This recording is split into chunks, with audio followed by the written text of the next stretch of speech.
আপনিই বলেন ভাই, এখন আমি কি করতে পারি? এখন তো আমার কাছে সুসাইড করা ছাড়া আর কোনো উপায় নাই। একটা মেয়ে কোন সিচুয়েশনে থাকলে বলতে পারে যে ভাইয়া এখন আমার সুসাইড করা ছাড়া আর কোনো উপায় নাই? গতকালকে একটা সাবস্ক্রাইবার আমাকে নক দেয় এবং সেই মেয়েটা অনেক কান্নাকাটি করতেছিল আর বলতেছিল এখন আমার সুসাইড করা ছাড়া আর কোনো উপায় নাই। প্রথম অবস্থায় আমি মজা হিসেবে নিলেও আজকে সকালে ঘুম থেকে উঠে শুনি সে নাকি হসপিটালে ভর্তি আছে, তাও আবার গুরুতর অবস্থায়। আর এখনো জানা যাচ্ছে না যে সেই মেয়েটা পুরোপুরি ভাবে সুস্থ হবে কিনা। তবে মেয়েটা সুসাইড করার আগে আমাকে অনেক কিছু জানাইছিল, তারপর ভাবলাম এগুলো তোমাদেরকে শেয়ার করা দরকার যাতে করে এগুলো তোমাদের সাথে না ঘটে। মেয়েটার সাথে কথা বলে যা বুঝতে পারছিলাম সমস্যাটা শুরু হয় গেম থেকে আর তারপর আস্তে আস্তে পার্সোনাল লাইফে চলে যায়। তো মেন ঘটনাটা শুরু হয় আজকে থেকে 3 বছর আগে, যখন ওই কিনা সবকিছু একদম নর্মাল ছিল। মেয়েটা তখন গেম সম্পর্কে কিছু বুঝতো না, সবেমাত্র এসএসসি পরীক্ষা দিছে। আর মেয়েটা তার আব্বুরে বলছিল আমি এসএসসি তে ভালো রেজাল্ট করলে আমার একটা ফোন কিনে দিবা। তো তারপর স্টুডেন্ট ভালো থাকার কারণে এক্সামে ভালো ফলাফল করে আর এর জন্য তার আব্বু তাকে 2 GB র্যামের একটা ফোন কিনে দেয়। তো তারপর মেয়েটাও নতুন ফোন পেয়ে অনেক খুশি। তো এইভাবেই 2-3 মাস কাটা যায়। তো তারপর হঠাৎ করে তার ছোট ভাই একদিন তার ফোনটা নিয়ে ফ্রি ফায়ার গেমটা ডাউনলোড করে। তখনও কিন্তু মেয়েটা ফ্রি ফায়ার গেম সম্পর্কে তেমন কিছু জানতো না। তো তারপর মেয়েটার ছোট ভাই মাঝে মাঝে ফোন নিত এবং গেম খেলতো। অনেক সময় কিন্তু মেয়েটা তার ছোট ভাইকে বকাঝকাও করতো যাতে করে তার ফোন নিয়ে গেম টেম না খেলে। আর হ্যাঁ, সেই মেয়েটার ছোট ভাইয়ের নাম ছিল নয়ন।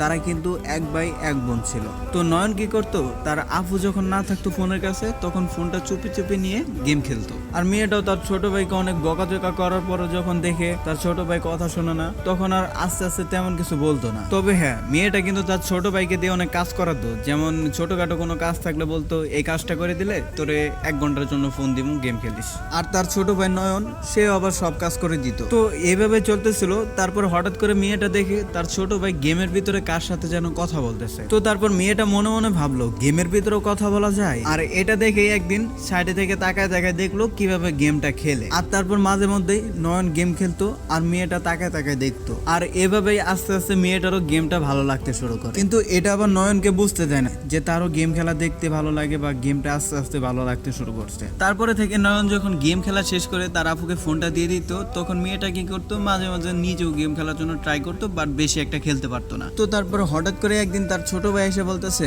আপু আমার কিছু টাকা দিবা। তখন মেয়েটা তার ছোট ভাইকে 10 টাকা বের করে দেয়। তারপর ছোট ভাই বলতেছিল আমার 10 টাকা দিয়ে হবে না, আমার 170 টাকা লাগবে। তখন মেয়েটা তার ছোট ভাইকে বলতেছিল তুই এত টাকা দিয়ে কি করবি? তখন তার ছোট ভাই নয়ন বেশি কিছু বলতেছিল না। তখন মেয়েটা বারবার জিজ্ঞেস করার পর তার ছোট ভাই বলতেছিল আমি তো গেম খেলি, গেমের ভিতরে ভালো কোনো ক্যারেক্টার নাই, ভালো কোনো ড্রেস আপ নাই, তাই একটা লেভেল আপ পাস নিমো, আর ওই লেভেল আপ পাস থেকে যা ডায়মন্ড পামো তা দিয়ে একটা ইলাইট পাস নিমো আর একটা ভালো ক্যারেক্টার নিমো। আর এটা শুনে তার ছোট ভাইকে অনেক বকাঝকা করে মেয়েটা। তো তারপর নাকি তার ছোট ভাই অনেক মন খারাপ করে চলে যায়। তো তারপরে হঠাৎ করে একদিন দেখে তার ছোট ভাই কাকে যেন বলতেছে ভাই আমার কয়টা ডায়মন্ড গিফট করো, আমার কোনো ড্রেস আপ নাই, আমার একটা ক্যারেক্টার গিফট করো, এগুলো বলতেছিল আর কি। তো এরপরে হঠাৎ করে একদিন তার ছোট ভাই এসে বলে আপু তুই একটু বলে দেখবি আমার একটা ড্রেস আপ কিনে দিতে। তো তারপর মেয়েটা অনেক মানা করে, কিন্তু ছোট ভাই বারবার জিদ ধরার কারণে তারপর মেয়েটা বলল আচ্ছা ঠিক আছে আমি কিন্তু আজকেই বলবো, এরপরে কিন্তু আর বলতে পারবো না। তো তারপর তার ছোট ভাই বলল আচ্ছা ঠিক আছে আমার লক্ষ্মী আপু। তো তারপর ভালো একটা গ্রুপে যাইয়া তার আপুকে দিয়ে বলাইলো আমার একটা ভালো ড্রেস আপ দিবা। আর আপনারা তো জানেন যে ছেলেরা বেশিরভাগ সময় মেয়েদের প্রতি দুর্বল থাকে, আর এর জন্যই তাকে একটা ভালো ড্রেস আপ গিফট করে। আর তারপরে কিন্তু তাদের সাথে গেমের ভিতরে ফ্রেন্ড হয়ে যায়। আর এভাবে কিছুদিন যাওয়ার পর মেয়েটার কাছে তার ছোট ভাই আবার আসে আর বলে আপু গেমের ভিতরে নতুন কোবরা MP40 স্কিন আইছে, আমার একটু নিয়ে দিবা। আর তারপরে মেয়েটা বলে আমার কাছে কোনো টাকা টুকা নাই, আমার কাছে টাকা চাইছ না, এখান থেকে যা। তো তারপর তার ছোট ভাই বলতেছে আপু টাকা লাগবে না তো, ওই দিনের মতো যাই বলবা তাহলেই হবে, আর প্রতিদিন বললে কি আর মানুষ ডায়মন্ড গিফট করে। তো তারপর তার ছোট ভাই তাকে একটা বুদ্ধি দেয় আপু তুই গেমের ভিতরে একটা ছেলেকে পটায় ফেল যে কিনা আমাকে প্রতি মাসে ডায়মন্ড টপ আপ করে দিবে। তো এই কথা শুনে মেয়েটা মানা করে, কিন্তু তার ছোট ভাইয়ের রিকোয়েস্টে অবশেষে মেয়েটা রাজি হয়। আর এভাবে মেয়েটার ছোট ভাই প্রতিনিয়ত মেয়েটাকে দিয়ে ডায়মন্ড টপ আপ করাই নিত, আর একটা একটা করে নতুন ছেলে ধরতো যাদের কাছ থেকে 4-5 হাজার করে ডায়মন্ড টপ আপ করে নিয়ে তাদের ব্লক করে দিত। তো এভাবে মেয়েটাকে দিয়ে প্রতিনিয়ত তার ছোট ভাই ফেক রিলেশন করিয়ে গেমের ভিতরে কিছু ডায়মন্ড টপ আপ করাই নিত। আর তাদের ভিতরে কিন্তু অনেক ছেলে ছেলে তাকে সত্যি সত্যি ভালোবেসে ফেলতো। ঠিক তেমনি রাকিব নামে একটা ছেলের সাথে সে গেমের ভিতরে প্রায় 1 থেকে 1.5 মাসের মতো রিলেশন করে। আর সেই রাকিব নামে ছেলেটা কিন্তু মেয়েটাকে সত্যি সত্যি ভালোবেসে ফেলে। আর তার জন্য কিন্তু ছেলেটা তার বাপের টাকা চুরি করে সেই মেয়েটাকে ডায়মন্ড টপ আপ করে দিত গেমের ভিতরে। আর মেয়েটা যেহেতু ফেক রিলেশন করতো, তার জন্য কি করতো, মেয়েটা আস্তে আস্তে তার গ্রুপে যাওয়া বাদ দেয়, অন্যজনের গ্রুপে যায় এবং নতুন আরেকজনকে পটায়। আর তারপর রাকিব নামে সেই ছেলেটা একসময় জানতে পারে যে সে আরেকটা রিলেশনে চলে গেছে। তখন সেই রাকিব নামের ছেলেটা অনেক কষ্ট পায়। শেষমেশ নাকি সেই রাকিব নামের ছেলেটা মেয়েটার জন্য অনেক কান্নাও করছে তার গ্রুপে আইসা, কিন্তু মেয়েটার মনে তার জন্য কোনো প্রকার ফিলিংস ছিল না, শুধুমাত্র ছোট ভাইয়ের রিকোয়েস্টে ডায়মন্ড টপ আপ করার জন্যই করছে এগুলো। তো তারপর মেয়েটা সবকিছু বুঝতে পারে যে ওই যা কিছু করছে এগুলো সবকিছু ভুল করছে, এগুলো তার মোটেও করা ঠিক হয় নাই। আর এরপর মেয়েটা মনে মনে ভাবে যা করছি সব ভুল করছি, এখন যদি রিলেশন করি তাহলে মন থেকেই করব, কাউকে আর কষ্ট দিব না। আর হ্যাঁ গাইস, আমি হয়তো তোমাদের সাজিয়ে গুছিয়ে বলতে পারতেছি না, কেননা গাইস আমি খুব নার্ভাস। কেননা গাইস এত বড় একটা ঘটনা ঘটার পর কেমনে ভিডিও বানাইতেছি সেটা আমি নিজে জানি, তোমরা জানো না। তো তারপর কিন্তু মেয়েটা মোটামুটি ওই স্ক্যাম করা বাদ দিয়ে দেয় এবং মেয়েটা নিজেও গেম খেলা শুরু করে। আস্তে আস্তে তারও গেম খেলা ভালো লাগে। তো এইভাবে গেম খেলতে খেলতে হঠাৎ করে গেমের ভিতরে তার একটা ছেলেকে ভালো লেগে যায়। আর ছেলেটাও নাকি তাকে অনেকবার বোঝানোর চেষ্টা করছে যে তার কাছে সে ভালো লাগে। আর তারপর আস্তে আস্তে তারা গেমের ভিতরে ডাইনামিক ডুও হয়ে যায়। আর এভাবে মাস কয়েক গেম খেলার পর ছেলেটা নাকি মেয়েটাকে প্রপোজ করে আর মেয়েটাও রাজি হয়ে যায়, কেননা মেয়েটারও কিন্তু ছেলেটাকে ভালো লাগতো আর এই জন্যই রাজি হয়। আর আগে যতগুলো গেমের ভিতরে রিলেশন করছে সব কয়টা ছিল ফেক রিলেশন, ওগুলো শুধুমাত্র গেমের ভিতরে ছিল, রিয়েল লাইফে ছিল না। তো তারপর আস্তে আস্তে তারা গেম থেকে ফেসবুক মেসেঞ্জারে অ্যাড হয় আর এভাবে তাদের রিলেশন মোটামুটি ভালোই চলতেছিল। তো তারপর হঠাৎ করে ছেলেটা একদিন বলে মেয়েটার সাথে দেখা করতে চায়। আর মেয়েটা যেহেতু সত্যিকারে ভালোবাসে তাই বলছে আচ্ছা ঠিক আছে তারা দেখা করবো। আর এভাবে তারা বেশ কয়েকবার মিট করে। আর মিট করতে করতে হঠাৎ করে ছেলেটা মেয়েটাকে রুম ডেটের অফার করে, কিন্তু মেয়েটা একদমই রাজি হচ্ছিল না। যা কিছু হবে বিয়ের পরে হবে, বিয়ের আগে কোনো কিছু হবে না। আর তারপর ছেলেটা নাকি মেয়েটাকে অনেক কিছু বোঝায়। ছেলেটা নাকি বলে যেহেতু আমি তোমার ভালোবাসি তাহলে তো তোমার বিয়ে করবোই আমি,